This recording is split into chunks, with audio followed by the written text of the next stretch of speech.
المستدل حاکم میں صحیح سند کے ساتھ حدیث ہے کہ کوئی شخص پوری زندگی حجر اسود اور مقام ابراہیم کے درمیان نمازیں پڑھتا رہے، دنیا میں سے افضل نماز ہو سکتی ہے، اور روزانہ روزہ رکھے، لیکن قیامت والے دن اللہ سے اس حال میں ملے کہ ہم اہل بیت کا بغض اس کے دل میں تھا، تو اللہ اسے ضرور دوزخ میں داخل کرے گا۔ اللہ اس کی نمازیں، روزے، حج، زکات نہیں دیکھے گا۔ اہل بیت کا بغض تو دوزخ میں لے جانے والی چیز ہے۔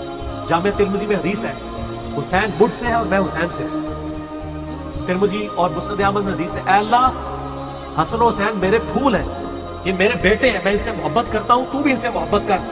اور مسند احمد کے الفاظ ہیں، اے اللہ جو حسن و حسین سے محبت کرے تو ان سے محبت رکھ، جو ان سے دشمنی رکھے تو ان سے دشمنی رکھ۔ سورہ احزاب کی آیت نمبر 56، اس سے اگلی آیت ہے 57، ان الذین یؤذون اللہ ورسولہ لعنہم اللہ فی الدنیا والآخرہ، بے شک جو لوگ اللہ اور اس کے رسول کو تکلیف دیتے ہیں دنیا اور آخرت کی زندگی میں، ان پر اللہ کی لعنت ہے، اور اللہ نے ان کے لیے ذلیل و خوار کر دینے والا عذاب تیار کر رکھا ہے۔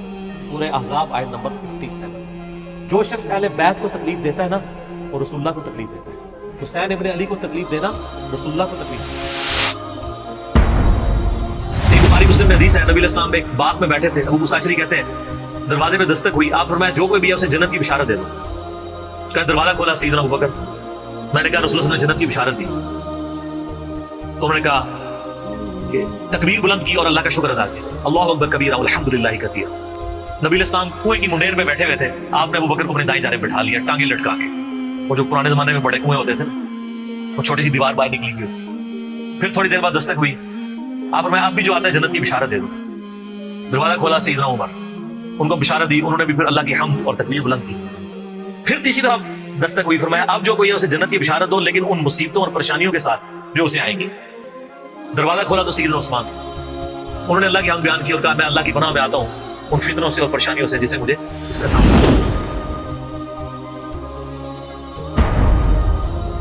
دعوت کہیں بھی آپ کو نظر نہیں ہے، اور نام لیتے ہیں ختم نبوت کے۔ یہ جتنی تحریکیں ہیں یہ ختم نبوت تحریکیں نہیں ہیں۔ ختم نبوت تحریک وہ ہوگی جو قادیانیوں کو بھی غلط کہے گی، اور چشتی رسول اللہ اور اشرف علی رسول اللہ پڑھوانے والوں اور ان کو انڈورس کرنے والوں کو بھی کٹہرے میں لا کے کھڑا کرے گی۔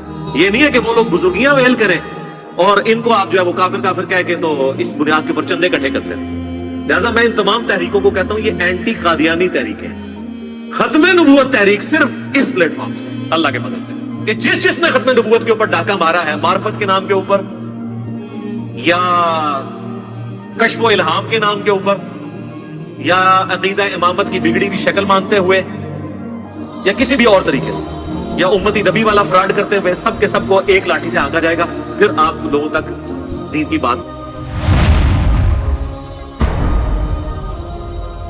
ایک شخص نے حضور کے سامنے آ کے کہا یا رسول اللہ ما شاء اللہ و شئت، اے اللہ کے رسول جو اللہ چاہے جو آپ چاہیں۔ کوئی صحابی حضور کو اللہ مانتا تھا تو حضور کو سن لینا، میں اجعلتنی للہ ندا، وہ تو نے مجھے اللہ کے مقابلے میں کھڑا کر دیا۔ قل بل ما شاء اللہ وحدہ، کہ اکیلا جو اللہ چاہے۔ سر توحید ایسی کڑوی چیز ہے نہ ماننے والوں کے لیے، جو مان لے تو اس سے میٹھی چیز ہی کوئی نہیں۔ یہ اتنی میٹھی ہے کہ انسان جان دے دیتا ہے اس کے لیے، اس کی مٹھاس سے روگردانی نہیں کر سکتا۔ اور کڑوی اتنی ہے نہ ماننے والے کے لیے کہ وہ شخص جو 40 سال تک کسی کی آنکھوں کا تارا ہو اور وہ اس معاشرے کا سب سے بہترین آدمی ہو، وہ صرف ایک لا الہ الا اللہ بول دے تو اس کے جانی دشمن بن جاتے ہیں۔ یہاں بھی لوگ کہتے ہیں نا جناب میٹھی میٹھی باتیں کریں لوگ ساتھ دیں گے۔ سر میٹھی میٹھی باتوں میں اگر لوگ آپ کا ساتھ دے رہے ہیں تو یہ پھر محمد رسول اللہ کی دعوت نہیں ہے صلی اللہ علیہ وسلم۔ حضرت نوح علیہ السلام کے اجتماع میں 16 لاکھ بندے اکٹھے نہیں ہوتے تھے۔ اگر آپ کے اجتماع میں اکٹھے ہو رہے ہیں تو سمجھ لیں کہ نوح علیہ السلام والی دعوت نہیں ہے یہ۔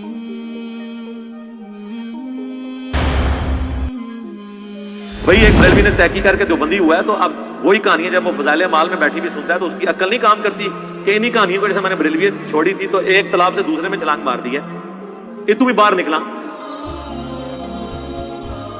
اور جو تیسرے تالاب اہل حدیث بڑھتا ہے تو دیکھے کہ اہل حدیث کو میں نے اس لیے جوائن کیا تھا کہ میں نے بخاری مسلم پڑھی تھی، تو اب جب بخاری مسلم میں بنو امیہ کے خلاف حدیثیں آ رہی ہیں تو میں اب کیوں اہل حدیث کے اندر آنکھیں بند کر کے بیٹھا ہوں، میں پھر ایک سٹیپ اور طے کروں۔ اہل حدیث کے بعد تو پھر بندہ پکا مسلم ہی ہوتا ہے۔ اور اللہ تعالیٰ نے قرآن حکیم میں واضح ہم نے اپنے منہج پہ بھی لکھا ہے، سورۃ الانعام آیت نمبر 159، ان الذین فرقوا دینہم وکانوا شیعا، جنہوں نے بے شک اپنے آپ کو فرقوں میں بانٹ لیا اور گروہوں میں بٹ کے دین میں فرقہ واریت داخل کی، گروہوں میں بٹ گئے. لست منہم فی شیء. اے نبی علیہ السلام آپ کا ان سے کوئی تعلق نہیں ہے. انما امرهم الی اللہ ثم ينبئهم بما كانوا يفعلون. ان کا معاملہ اللہ کے سپرد. قیامت والے دن اللہ تعالیٰ ان کو بتا دے گا جو دنیا میں انہوں نے کرتوت کیے تھے. یہ جو فرقے انہوں نے بنائے تھے اللہ تعالیٰ ان کو پوچھے. وہ کہتے ہیں جی وہ بشارت ہے جی فرقے بنیں گے, اور بشارت نہیں ہے. صحیح مسلم میں حدیث ہے قرب قیامت میں عورتیں ایسا لباس پہنیں گی گویا ننگی ہوں. تو یہ بشارت ہے کہ جی اپنی عورتوں کو آپ ننگا لباس بناؤ. یہ خبر ہے کہ بچنا اس کام سے. میری امت فرقوں میں بڑھ جائے گی, بچنا فرقوں میں بڑھنے سے. ایک گروہ, وہ بھی فرقہ نہیں کہا, گروہ قیامت تک حق میں کہا. کون رہے گا؟ صحابہ کرام کیا بریلوی دیوبندی اہل حدیث شیعہ تھے؟ کیا تھے؟ مسلم. یہ جھوٹا ہے, یہ کذاب ہے, یہ مکار ہے, یہ دجال ہے. کچھ تم مندر, کچھ محرابی, کچھ ہو رافض, کچھ ہو وہابی. ایک جہلم کا بیٹھا ہوا, رافضیوں کا ہم نوا.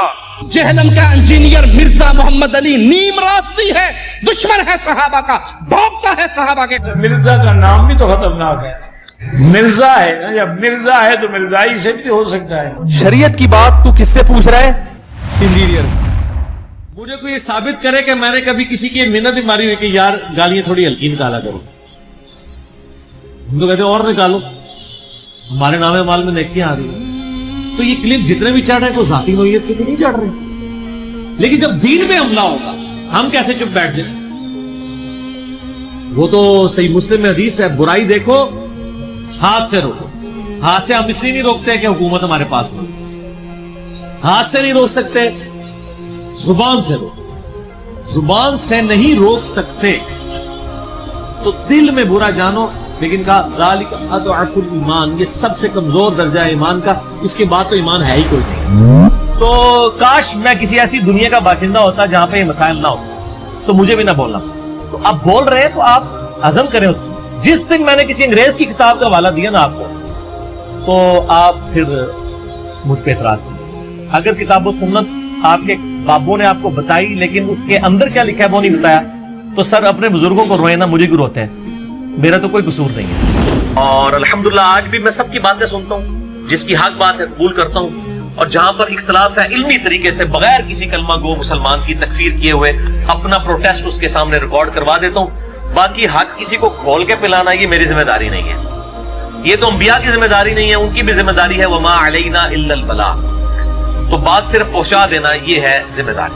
اور بعض لوگوں کو یہ بھی وسوسہ آتا ہے کہ نہیں یار آپ کی وجہ سے فتنہ کھڑا ہوا ہے, پہلے تو لوگوں کو یہ باتیں پتہ ہی نہیں تھی, آپ نے لوگوں کو خود بتائی ہیں اور لوگوں کو مارا. نہ سر, ایسا نہیں ہے. اگر پتہ نہیں تھا تو یہ کتابیں چھاپنی کیوں تھی؟ یہ بدعقیدگیاں امت کو بتائی کیوں جا رہی تھی؟ کیا میرے دنیا میں آنے سے پہلے ہی یزید کو رضی اللہ عنہ نہیں لوگ کہہ رہے تھے؟ تو میں تو جواب دے رہا ہوں. تو جواب دینے والوں کے سر پہ آپ جوتیاں مارتے ہیں, آپ پھر آپ کہتے ہیں بھی رونا بھی نہیں ہے. ایسا تو نہیں ہوگا. اور ہم آپ کو اس کے جواب میں جوتیاں بھی نہیں مارے, ہم علمی دلائل کا جواب علمی طریقے سے دیں. تو جب دین پہ حملہ ہوتا ہے تو ہمیں مجبوراً یہ جواب دینے پڑتے ہیں. اور میں دیکھیں اس ٹائم دنیا میں جتنے بھی یوٹیوب کے اوپر بڑے بڑے مولوی اویلیبل ہیں, کسی اور کے خلاف کلپ بنائے نہ بنائے, میرے خلاف ضرور انہوں نے کلپ بنائے ہوئے ہیں. سر یہ نیکی کی طرف بلانا اور برائی سے روکنا اتنی بڑی چیز ہے کہ اللہ نے ایمان کو تیسرے درجے پہ ذکر کر دیا. کیوں کہ نیکی کی طرف بلانے والا اور برائی سے روکنے والا ہی اصل میں وہ بندہ ہوتا ہے جو اللہ پہ ایمان لانے والا, جس کی رگ اللہ کے لیے پھٹکے. لوگ تو اپنے ماں باپ کی گالی سنتے ہیں نا تو گرم ہو جاتے ہیں, اس نے مجھے ماں کی گالی دے دی. مجھے کسی سے اچھے یا برے کامنٹس لینے کی ضرورت نہیں ہے, ٹھیک ہے؟ آپ مجھے ڈیفینڈ کرنے کی بجائے نا اللہ کے نبی کو ڈیفینڈ کریں, ان کتاب و سنت کو ڈیفینڈ کریں. اور آپ نے مجھے ڈیفینڈ کرنا ہے تو صرف ایک جملہ لکھ دیا کریں, نہ میں وابی نہ میں بابی, میں ہوں مسلم علم و کتابی. بابوں کی محبت میں گرفتار تھا کب سے, احادیث پڑھی میں نے جو قرآن پہ کیا غور, یہ راز کھلا مجھ پہ بہت جستجو کے بعد, بابوں کا خدا اور کتابوں کا خدا اور.